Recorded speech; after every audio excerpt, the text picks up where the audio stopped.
The early 2000s were a time like no other, a bridge between the analog world of the 90s and the digital era we're living in today. It was a unique period that left a mark on those who grew up in it, with so many distinct experiences that are now nearly obsolete. From the sounds of dial-up internet to the thrill of a landline ringing, here are 13 things from the early 2000s that kids today will never understand. Remember the excitement of waiting for your dial-up internet to connect? That long, screeching sound meant you were moments away from accessing the web. If nobody else in the house picked up the phone, of course. There was no instant gratification with dial-up. Downloading a single song on Napster or LimeWire could take hours, and we were willing to wait. Today, with high-speed internet and endless streaming options, kids don't know the struggle of trying to make plans online while someone in the house was trying to use the phone. And speaking of phones, let's not forget the iconic Nokia 3310. This indestructible phone was not just for making calls, it was a cultural icon. Snake was the original mobile game addiction, and customizing your monophonic ringtones was the closest thing to personalizing your tech. Texting was a skill, literally. Before QWERTY keyboards, we had T9. Each number on the keypad represented multiple letters, and you'd have to tap the key several times to get the letter you wanted. It was a time of slow, methodical communication, and yet somehow, we managed. And when you finally got that new CD you saved up for, you'd pop it into your bulky portable CD player, carefully place it in your bag so it wouldn't skip with every step you took. No Spotify or Apple Music, just your Discman and a pair of wired earphones, untangling every few minutes. Remember burning CDs, making a mixtape for your crush, or a mix CD for a road trip required dedication? You'd spend hours on Windows Media Player or iTunes, curating the perfect playlist, then painstakingly burning it onto a CD, hoping it wouldn't end up as a coaster due to an error at 98%. This was the original playlist, a far cry from today's drag-and-drop Spotify playlists. And we can't ignore the early days of social media with MySpace, where you learned basic HTML just to customize your profile and set the perfect song to play when someone visited your page. The top 8 friends list could cause real-life drama, a concept today's kids with their Instagram stories and TikToks will never fully grasp. Back then, your social media presence was a reflection of your true self, carefully curated with effort, not algorithms. For those who had a crush, passing notes in class was the equivalent of today's DMs. It was all about getting the right paper fold and making sure it landed on the intended desk without the teacher noticing. There was a rush in getting a reply, often more heartfelt than any text could convey.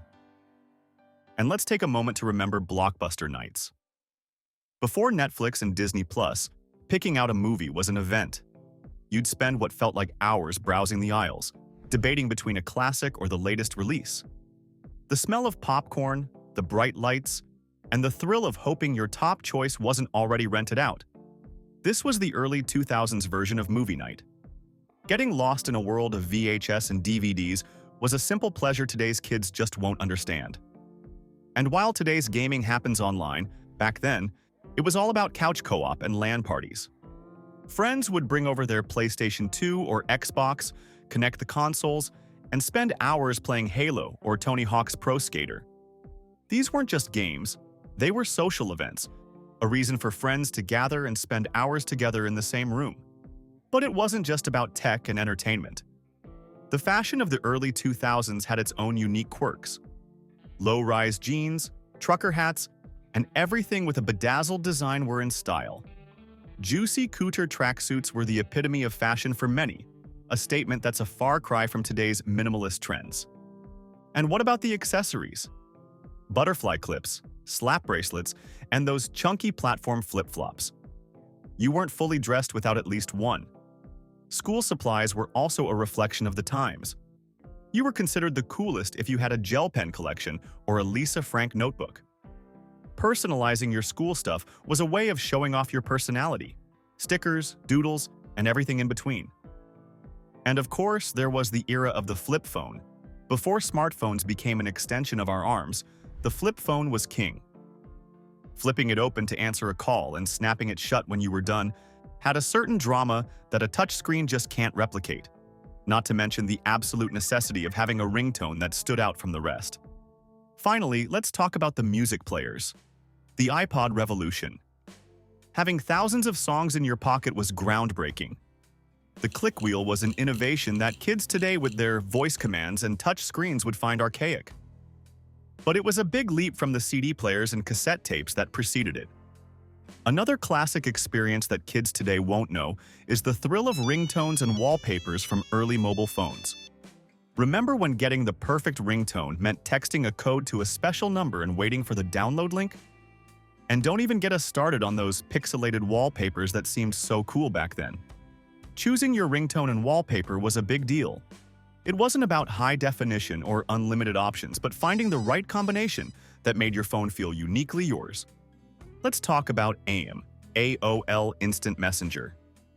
It was more than just a messaging service, it was a social lifeline. You'd come home from school, log in, and wait for that door-opening sound to hear who was online. Crafting the perfect away message, filled with cryptic lyrics or inside jokes, was an art. Kids today with their TikTok streaks and Instagram stories will never know the satisfaction of seeing that little yellow running man go from gray to color, signaling your crush was online. And who could forget the magic of Saturday morning cartoons? This was before streaming and on-demand, so you'd wake up early and grab your bowl of sugary cereal to catch your favorite shows. There was something special about that weekly ritual, knowing you had a limited window to see your favorite episodes. Today, everything is available at the click of a button, but the excitement of waiting for your favorite cartoon made it all the more special. Speaking of nostalgia, the early 2000s was the golden age of chain emails and MSN Messenger. Remember those days? You'd open your inbox to find a chain letter promising good luck if you forwarded it to 10 friends, or else. And let's not forget about MSN Messenger. The status updates, nudges, and those emoticon packs were a big part of online communication. Those late-night conversations filled with winks and animated emojis brought a personal touch that's lost in today's fast-paced digital world. And we can't leave out the physical act of shopping before the age of e-commerce took over. Going to the mall with friends was a full-day activity. You'd browse through racks at stores like Limited 2 or Abercrombie & Fitch, try on endless outfits, and maybe even splurge on a Cinnabon or a trip to the food court. It wasn't just about buying things. It was about the social experience, something that one-click shopping on Amazon or ASOS just can't replicate. Do you remember the craze of collectible toys like Beanie Babies and Pogs? Or the massive lines for the first iPhone release? Today's generation might not understand why people would wait in line for hours to buy a toy or a gadget. But back then, it was about being part of a moment, a collective excitement that's hard to capture in today's pre-order next-day delivery culture. And let's not forget the original experience of renting video games from a local store. You had to choose wisely because that game would be your weekend entertainment.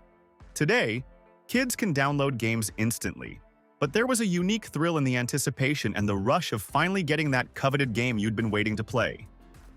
It wasn't just about playing, it was about the experience, the adventure, and sometimes even the disappointment if the game didn't live up to the hype.